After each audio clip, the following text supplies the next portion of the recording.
Mr. Kwepus ubu yaje muri filime nyarwanda na muzika nyarwanda, mukaba mugiye kunkurikirana kuri filime yitwa Ngarama.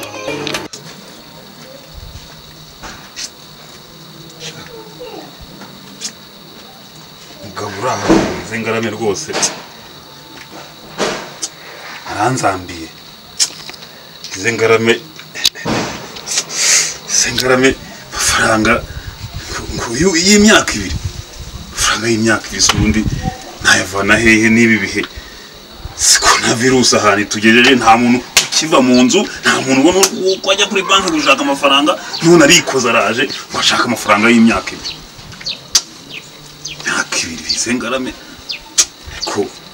ariko ubundi ko hari umuntu wigeze kunyibira ibanga ko yateruye amafaranga muri sako yahindura hariya mu karere ka Ngororero, noneho yajya gukora agatendo agaterura yandi muri banki populaire imusanze, kandi ko nzi ko akurikirana usibye ngo ko yahinduye amazina. Ubundi ubu ntabwo nahera kuri iyi ntuza nanjye nkamwere nkagumukorera agatendo, iyi nza nyishyuza nkayimurya ndetse n'amafaranga y'imyaka ibiri nayo bigahwaniramo, kuko amafaranga yibye ni menshi kandi amakuru ndayafite. Ngiye kugenda mutera ubwoba ku buryo bukomeye, natemera yuko iyi nza yimpa tukandika ko tuyiguze, ubwo nanjye ndamutanga ribu igenda imukurikirane bamucakiye. Ntabigenje gutyo aya mafaranga se nese we saya abaturage yibye kanze sha Ngara tonde nzi nkwereka aho mbere ta naho ubundi ntabwo byava mu rwo ariko Ngara wari uzi n'ikindi uranasuzugura. noneho reka musuzugure cyane ko guca bugufi nabonye ntacyo byangiza. Ngiye kugusuzuri ubundi uri mu nyishyuza, ubundi aya mazu yawe waruzi ko ubu ngubu namenye amakuru amafaranga aho wayavanye. Amafaranga nayakoreye urabona ndashaje kuva ndi umwana. Ngara twumvikane ntungore ubu ngubu ubu twicaye hano ca bugufi kuko nungora birabireba. Genda za kwishyuza amafaranga y'inzu yanjye ntaho wanyishyuye ngewe ngutire bugufi binagiye. Wabonye aho umuntu mukuru acira bugufi umwana ntawe ushaka, urumva agasuzuguro kawe ko kamaze kubishyana byose. Iyo itegeko rigushakisha se uhigwa, ubu ndamaze kumenya ko uhigwa muri iki gihugu.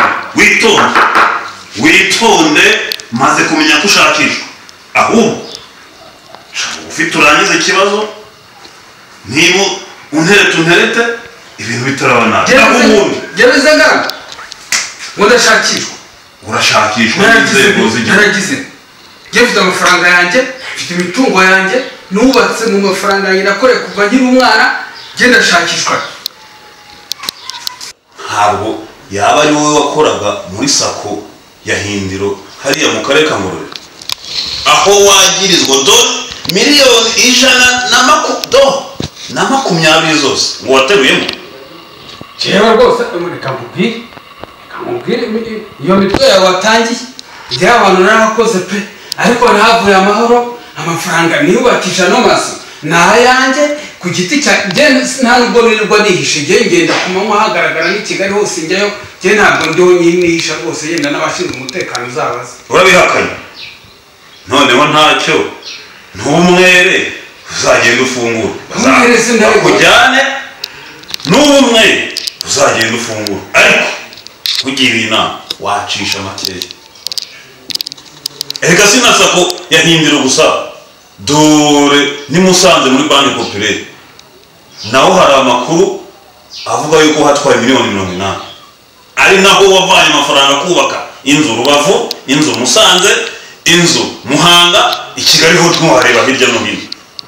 Kuri banki populaire aho ngaho bagira ukuntu banyirukanye nabi, nta kosa na rimwe nakoze, none uriho urashaka no kungerekaho miliyoni 80 ngo naba narahakuye. Jewe izina ry'Imana ahubwo baza no kumpemba icyo gihe banyirukana. reka si n'icyaha cyo guterura amafaranga y'abaturage gusa bagirizwa, ubundi urangizwa no kuba ngo warahinduye n'amazina, bityo bakaba bashakisha Karori wakoraga muri aya banke ukaba wariyise Bizengarame, kandi wibuka ko icyaha cyo guhindura amazina utabisabiye uburenganzira na Minisiteri y'Ubwishingizi ni imyaka iyo 20. nuko data yapfuye witonze ukamubaza ukabaza na mama Teresa Mukasagatwa nawe nuko yapfuye Bizengarame niyo ryo zina banyise kwa data nkivuka nkiva mu nda ya mama, sinigeze mpindura izina. Aho rwose urambeshye pe. Noneho rero Bizengarame nta nuko ngenda gumya mu mikino nk'iyo ngiyo, kuko iyo mikino ni y'abayaya.